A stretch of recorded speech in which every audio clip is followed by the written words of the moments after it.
오늘 주기도문 11번째 마지막 시간입니다. 마지막으로 드리는 송영이라는 제목으로 말씀을 나누려고 하는데요. 간단히 복습한다면 우리의 기도의 대상이 누구인지 알아야 된다고 처음에 말씀을 드렸습니다. 그분은 살아계신 하나님이시다 이렇게 말씀을 드렸고요. 살아계신 분을 믿지 못하면 기도할 수 있다 없다? 기도 없죠.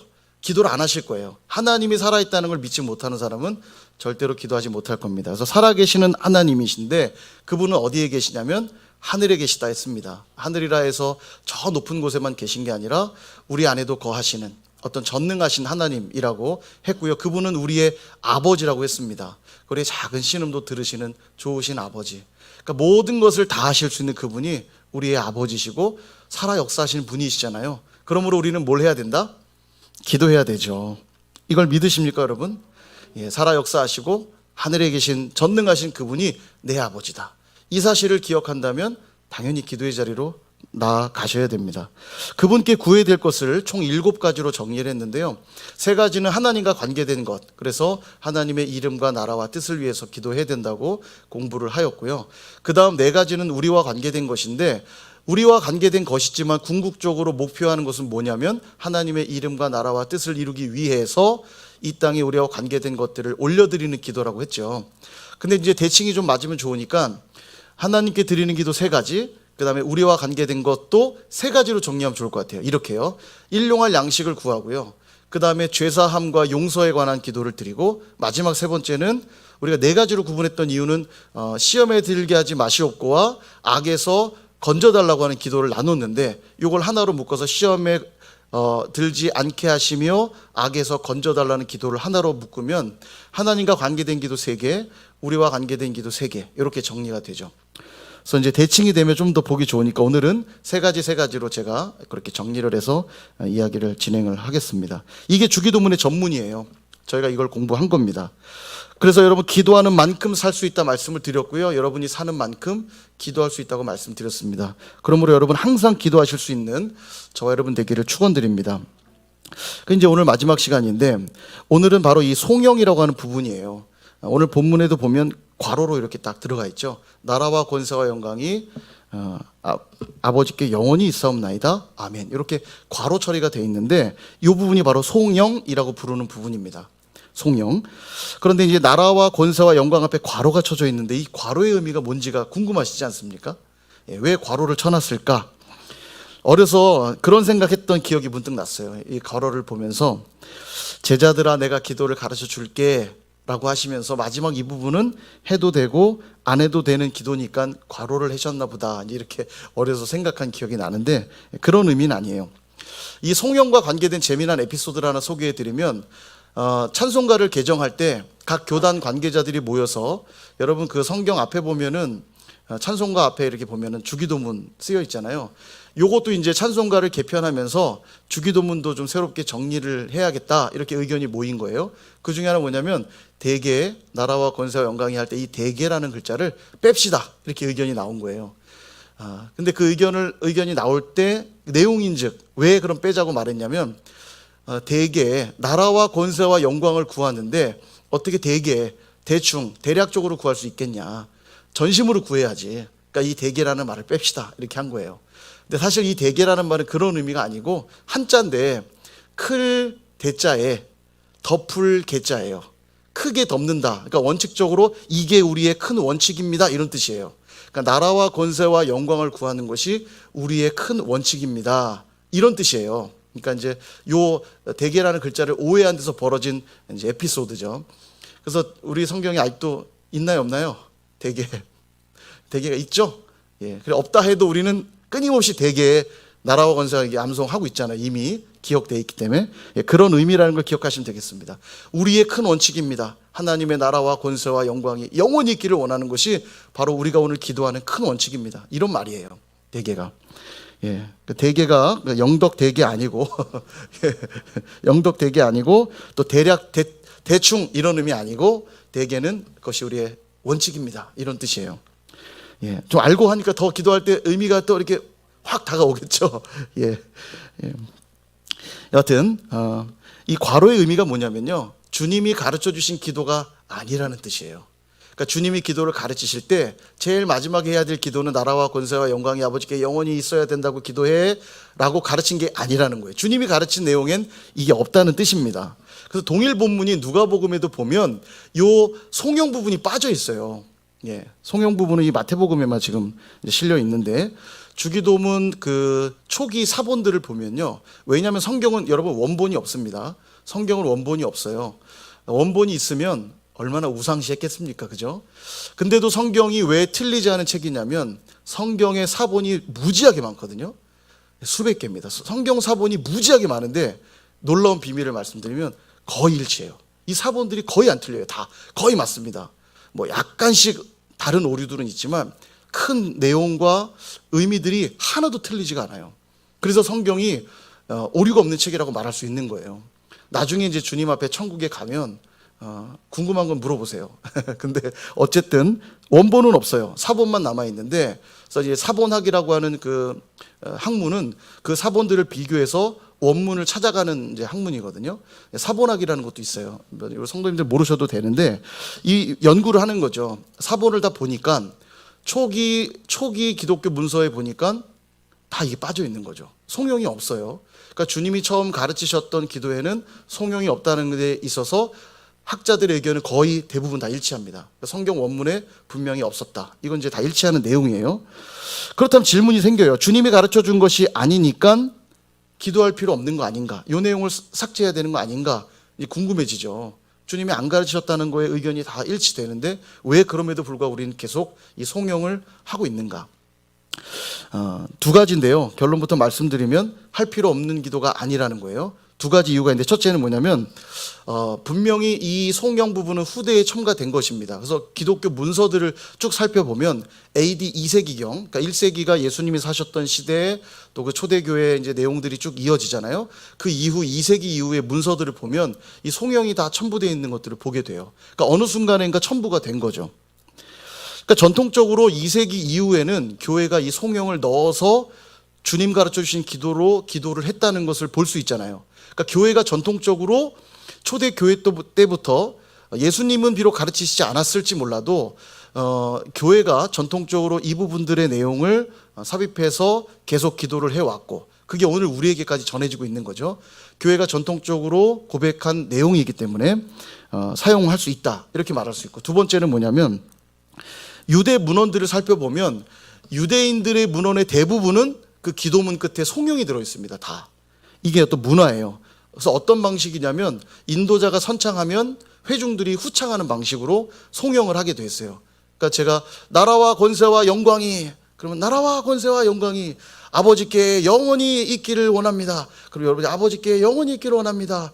아멘. 이런 식으로 제가 상상을 해본 거예요.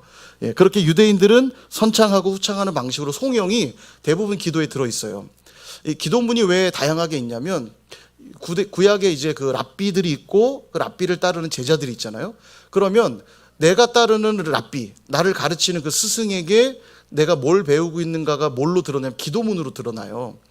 그러니까 내가 누구 파에 속한 사람입니다. 그럼 그 사람에게 반드시 뭐가 있어요? 기도문이 있어요. 그 스승의 기도문. 그러니까 제자들도 예수님께 물어본 거거든요. 주님, 우리에게도 기도를 가르쳐 주십시오. 우리가 예수님의 제자인데 우리도 기도문이 있어야 되지 않습니까? 이 물어본 거예요. 그러니까 주님이 가르쳐 주시는 겁니다. 하늘에 계신 우리 아버지요. 쭉 가르쳐 주신 거예요. 그러니까 유대인들이 그런 기도문을 갖고 있는 모든 문서를 보면 다 송영이 들어있는 거죠. 그러니까 왜 예수님이 가르치실 때는 없었던 내용이 후대에 삽입이 되었는가 예측할 수 있죠. 그러니까 유대 기독교인들이, 유대인이었던 자들 중에 기독교인이 된 자들 중에 그들의 기도문의 어떤 전통이죠. 마지막 기도 끝에 송영을 담는 것들을 예수님이 가르쳐 주신 기도 끝에 그 예수님이 가르쳐 주신 기도의 내용들을 요약해서 나라와 권세와 영광이 바로 우리 하나님 아버지께 영원히 있기를 원합니다 라고 하는 송영을 첨부한 것이에요. 그리고 교회는 전통적으로 이 기도가 주님이 가르쳐 주신 기도와 그 내용이 다르지 않기 때문에 전통적으로 기도해 온 겁니다. 그러니까 삽입이 되어 있는 거예요. 이제 정리가 되셨죠. 가로의 의미도 이해되셨고, 그 가로의 의미대로 예수님이 가르쳐 주신 기도와 크게 그 내용이 다르지 않기에 우리가 기도한다는 것 기억하셨으면 좋겠는데, 송영의 내용인즉 이렇습니다. 첫째는 먼저 나라를 구하라고 말씀하죠. 나라. 여러분, 하늘에서 이루어진 하나님의 그 나라가 이 땅에서도 이루어지기를 위하여 기도하라는 거예요. 이게 우리가 기도해야 될 첫 번째 중요한 내용입니다. 하나님의 나라가 하늘에서 이루어졌던 것처럼 이 땅에서도 그 나라가 이루어지기를 원합니다 라고 기도해야 되는 거죠. 여러분, 하나님의 나라는 예수 그리스도께서 이 땅에 초림으로, 이 땅에 오심으로 하나님의 나라는 이미 임한 나라예요. 이미 임한 것입니다.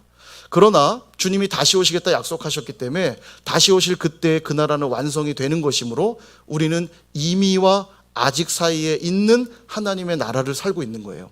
이해되시죠? 그러므로 지금도 기도해야 되는 게 뭐냐면 하늘에서 이루어진 그 하나님의 나라가 주님 다시 오실 그때까지 온전히 이루어지기를 원한다고 기도해야 된다는 것이에요.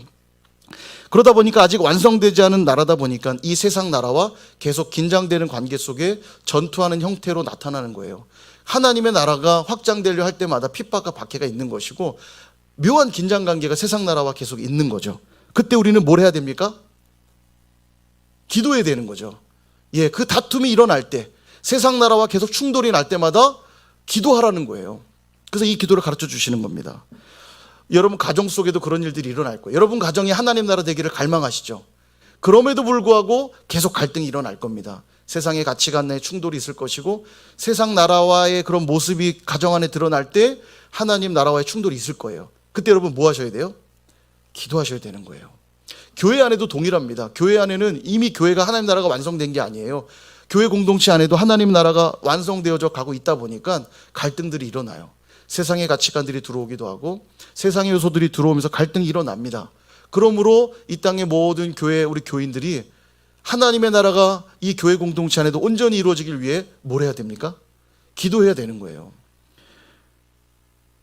두 번째는 뭐냐면, 두 번째 성령의 내용은 뭐냐면 권세가 아버지께 있기를 구하라고 말합니다. 권세. 여기 권세가 헬라어로 뒤나미스입니다. 많이 들어보셨죠? 뒤나미스.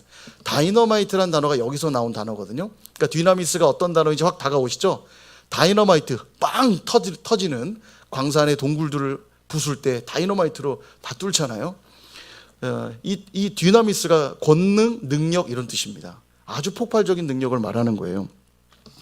이 뒤나미스는 바로 하나님의 나라를 성취할 때 필요한 능력을 말하는 거예요. 하나님의 나라가 이루어져 감에 있어 필요한 능력. 그럼 이 뒤나미스가 얼마나 놀라운 능력인지 아십니까? 바로 확인을 좀 해보도록 하겠습니다. 우리 자신을 한번 들여다보시겠어요? 저는 여러분들을 잘 몰라요. 여러분들 속에 어떤 것들이 숨어 있는지 저는 모릅니다. 근데 여러분은 아시잖아요. 그죠?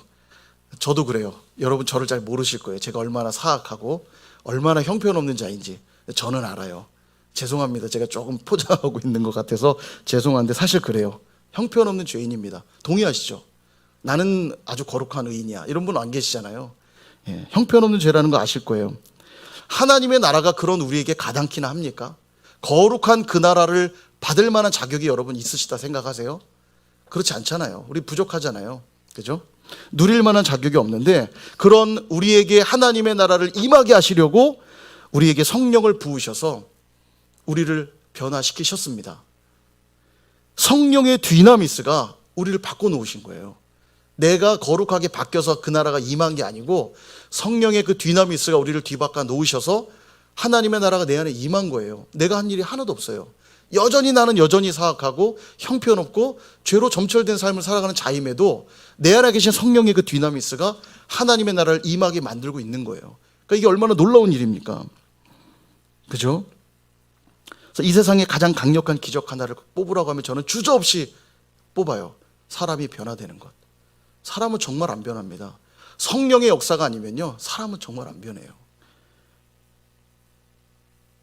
세상 나라의 지배를 받던 사람이 완벽한 하나님의 나라의 백성으로 변화되는 일, 이것보다 더 놀라운 기적이 어디 있습니까? 근데 우리의 힘으로 되지 않고 무엇으로 됩니까? 성령의 능력으로, 성령의 뒤나미스로만 이게 된다는 거예요. 하나님의 나라가 임하려면 능력이 필요한데 바로 그 능력, 그 권세가 오늘 그 뒤나미스라는 거예요. 그래서 이 복음의 능력은 대단한 겁니다. 복음의 능력은 대단한 것이에요. 요즘 이슬람 극단주의자들 때문에 시끄럽잖아요. 아프가니스탄 사태도 그렇고 요즘 그 탈레반이 막 활동이 시작하니까 난립니다. 여기저기서 IS, 그 이슬람 국가라고 하는 그 IS들이 또 다시 활동하기 시작하고요. 또 알카에다 막 이런 사람들 다 극단 이슬람주의자들이거든요. 얘네들이 또 활동하는 거예요. 지금이 기회라는 거죠. 아주 자폭 테러 이런 게 몸에 배는 사람들이에요. 구원받기 위해 천국 가면 최고 계급을 받는 거 자폭 테러. 그들의 교리입니다. 그들의 교리. 그러니까 자폭 테러 해요. 가족들을 위해서. 우리 가족 복 받고 또 자기도 천국 가기 위해서 자폭 테러 기꺼이 합니다. 천국에서 제일 좋은 자리 차지하려고. 아주 무서운 사람들인데, 그래서 마지막 이 선교의 과업이 이슬람을 향해 있다고들 말해요. 마지막 이슬람이 복음화되는 그때에 주님 오실 거다. 예, 그렇게 보입니다. 이들과의 싸움이 간단치가 않아요. 이슬람을 위해 순교의 피가 참 많이 뿌려져야 이 선교의 끝이 올 거라는 것에 대부분 동의들 하세요. 이 사람들은 너무 극단적이기 때문에 모두 그런 건 아니지만, 예전에 이란 선교사님 통해서 그런 이야기를 들었는데요. 이란도 되게 확실한 이슬람 국가입니다. 그래서 기독교로 개종했다는 사실이 알려지잖아요. 만약 예수님의 이름으로 세례받았다는 사실이 알려지면 처형을 받아요.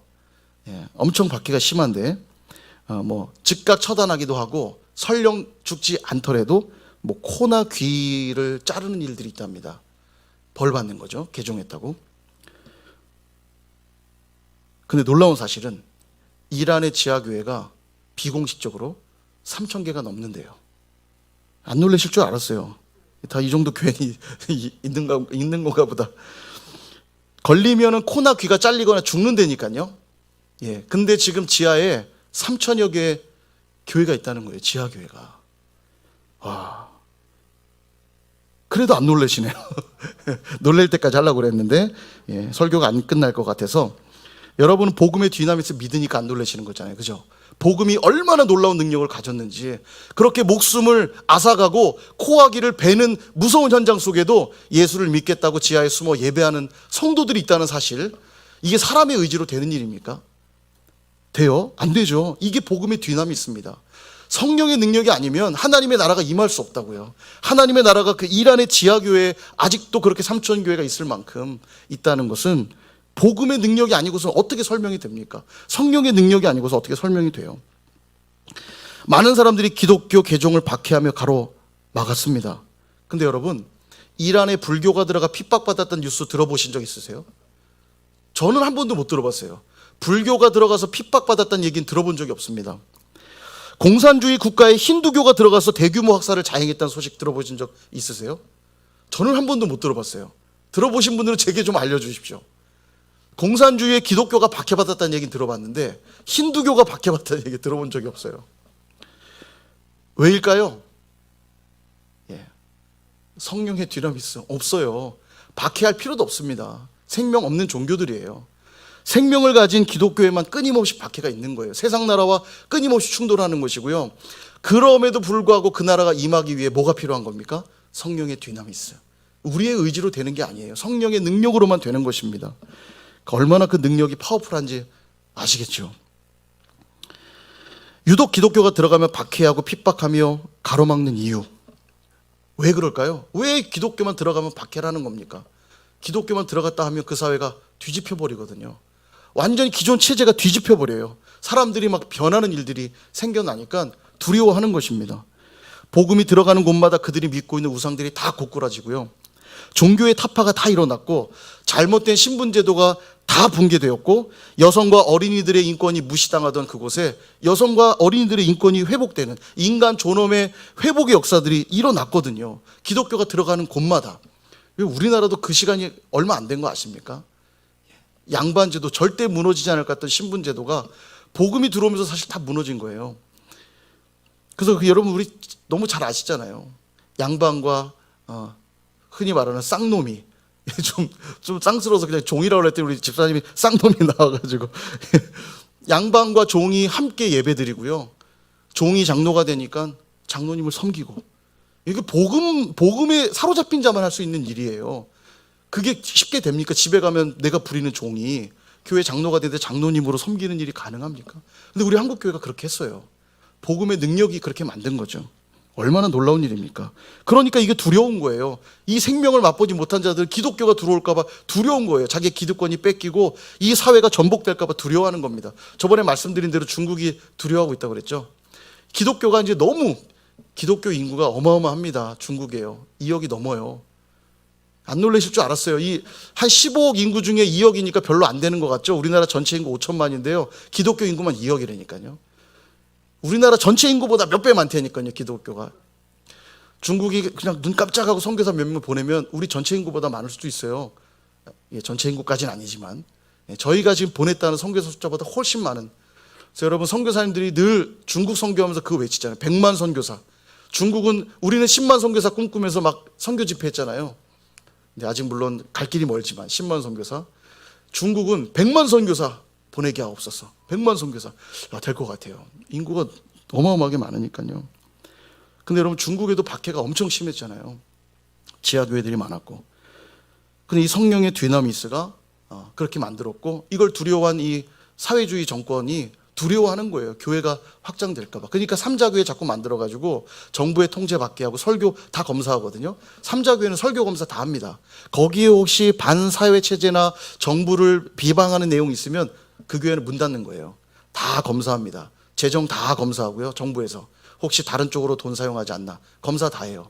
그러니까 복음대로 살려고 하는 교회들은 다 지하로 들어가는 거예요. 왜냐하면 삼자교회들은 다 정부 감시를 받으니까. 두려워하는 겁니다. 기독교가 들어오면 체제가 무너지니까. 그러니까 이제 아예 태도를 바꿨죠. 들어오면 제대로 기독교를 그럼 아예 받아들이자. 예, 지금 준비하고 있습니다. 예. 여러분 이 복음의 능력이 얼마나 대단한지 고린도후서 10장 4절에서 5절에 보면 이렇게 말씀하세요. 우리 같이 한번 이 말씀 읽어보겠습니다. 시작. 우리의 싸우는 무기는 육신에 속한 것이 아니요 오직 어떤 견고한 진도 무너뜨리는 하나님의 능력이라. 모든 이론을 무너뜨리며 하나님 아는 것을 대적하여 높아진 것을 다 무너뜨리고 모든 생각을 사로잡아 그리스도에게 복종하게 하니. 아멘. 예, 하나님의 능력이 얼마나 대단한지 몰라요. 오늘 그 성령의 뒤나미스가 우리에게도 필요합니다. 성령의 뒤나미스가 우리 가운데 충만할 때 하나님 아는 것을 대적하여 높아진 우리 안에 있는 모든 이론들, 모든 생각들, 모든 교만함들이 다 어떻게 됩니까? 그리스도 앞에 사로잡혀 복종케 되는 거예요. 우리의 힘으로는 안 된다니까요. 경험하시잖아요. 내 안에 있는 죄된 본성들, 내 안에 성화되지 않은 기질들, 이런 것들대로 살도록 내버려두면 하나님의 뜻과 반대되게 자꾸 살잖아요. 달라지고 싶은데 잘 안 되잖아요. 끊임없이 누구에게 의뢰해야 되냐면 성령의 능력 앞에 엎드려야 돼요. 성령이 내 안에 역사하시면 돼요. 바뀌어집니다. 모든 이론들, 생각들, 교만함들 다 그리스도에 복종케 되는 거예요. 그러므로 기도하라는 거예요. 기도하라는 겁니다. 그 권세가 임하도록 기도하라는 거예요. 마지막 세 번째는 영광이 아버지께 있기를 고백하라는 거죠. 성령이. 이 영광은 뭐냐면 정영광 집사님 아니고 이 영광은 안 계신가요? 모든 피조물들이 하나님의 하나님 되심을 인정하게 되는 영광을 말하는 겁니다. 이사야 11장에 이런 예언의 말씀이 있어요. 이 말씀 같이 한번 읽어볼까요? 이사야서 11장 9절 시작. 내 거룩한 산 모든 곳에서 해됨도 없고 상함도 없을 것이니 이는 물이 바다를 덮음 같이 여호와를 아는 지식이 세상에 충만할 것임이니라. 아멘. 하나님께서 이 세상을 만드시고 특별히 당신의 형상을 닮은 사람을 왜 만든지 아십니까? 영광 받으시려고 만드신 거예요. 이렇게 얘기하면 하나님 너무 이기적이다. 자기 영광 받으시려고 사람을 만들었네. 이렇게 이해하시는 분이 있어요. 그거 아니에요. 우리 하나님 그런 분 아니시잖아요. 그죠? 그게 아니라 하나님은 이 피조 세계가 없으셔도 되는 분입니다. 이미 이 삼위 하나님은 완벽한 샬롬을 이루고 계시고요. 영광을 누리고 계세요. 뭐가 부족해서 세상을 만드신 게 아니에요. 이미 삼위 하나님 자체가 영광을 누리고 계시는데 그 영광이 너무 놀랍기 때문에 이걸 나누고 싶으신 거예요. 그래서 세상을 만드셨고 당신의 형상을 닮은 인간들을 창조하셔서 이 영광을 흘려보내주고 싶으신 거예요. 너무 이 놀라운 영광을 나누고 싶으신 거예요. 그런데 우리가 하나님의 영광을 위해 산다 이 말은 뭐냐면 그분이 나누길 원하시는 그 영광을 우리가 함께 공유한다는 걸 의미하는 거예요. 그분의 영광을 우리가 올려드려 봐야 뭘 얼마나 올려드려요. 저희가 뭘 대단한 걸 가지고 있다고요. 그죠? 어린애가 저희 수연지 정도 되는 어린애가 아빠 돈 필요하면 이거 갖다 써 그러고 돈을 준다 한들 그거 뭐 얼마나 제게 도움이 되는 돈이겠어요. 중요한 건 뭐냐면 그 아이가 아버지가 가지고 있는 그 어떠함을 함께 공유해서 그걸 아버지께 돌려드릴 때 그게 영광이 되는 거예요. 그러니까 삼위 하나님이 가지신 태초 전부터 가지셨던 그 하나님의 엄청난 영광을 우리에게 흘려보내시길 원하시는데 우리가 그것들을 함께 공유하게 될 때 하나님께 영광이 돌려지는 거예요. 근데 문제는 뭐냐면 이 땅에 죄가 들어오면서 다 망가진 거죠. 하나님의 영광을 우리가 공유할 수 없는 존재가 되어버린 거예요. 여러분, 하나님이 우리에게 영광을 나누기 원한다는 걸 이렇게 좀 생각하면 훨씬 쉬울 것 같아요. 한국 축구가 일본에게 대역전승을 거두었다. 이게 남자들에게만 기쁨되는 얘기라 그런지 대부분 여자분이라 반응이 없으시잖아요. 예, 그러면 좀 얘기를 바꿔서 어제 주말 드라마에서 주인공을 괴롭히던 사람이 망한 거예요. 그리고 남자와 여자가 해피엔딩 결혼하면서 끝난 거야. 지금 약간 반응이 있으셨어요. 여자분들이 드라마 드디어 해피엔딩 너무 좋으시죠? 너무 기뻐. 저 여자 좀 어떻게 좀 정말 쫓겨나야 되는데 애타게 봤는데 드디어 쫓겨났어요. 너무 행복하죠.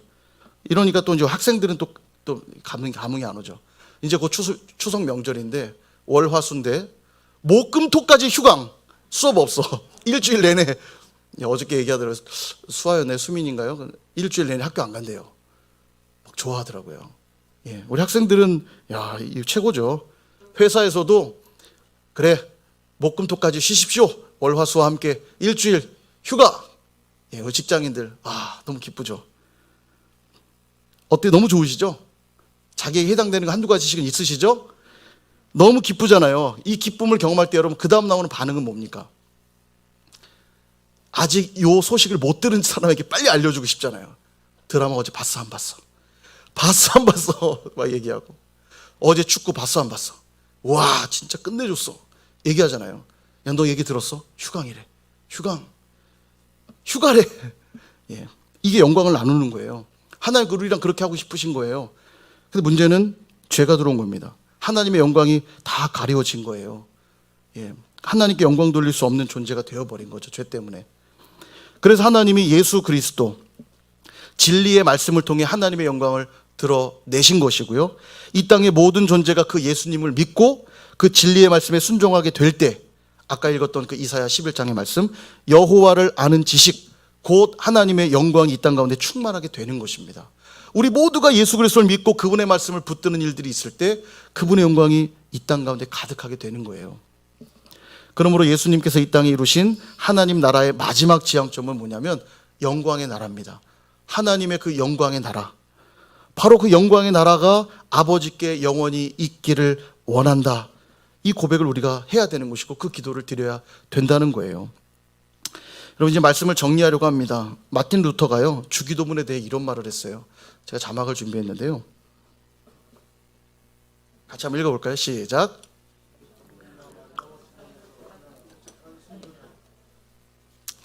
주기도문이야말로 지상에서 가장 끔찍한 순교자다.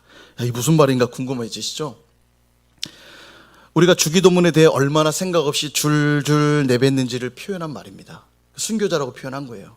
주기도문만큼 기도의 그 모든 의미를 담고 그분의 영광을 담은 이런 기도가 없는데 순교자가 돼버렸다는 거예요. 그냥 줄줄줄 큰 의미 없이 울퍼대는 현대 당시 이제 루터 당시의 기독교인들의 어떤 모습들을 이야기하는 건데 오늘날도 다르지 않은 것 같아요.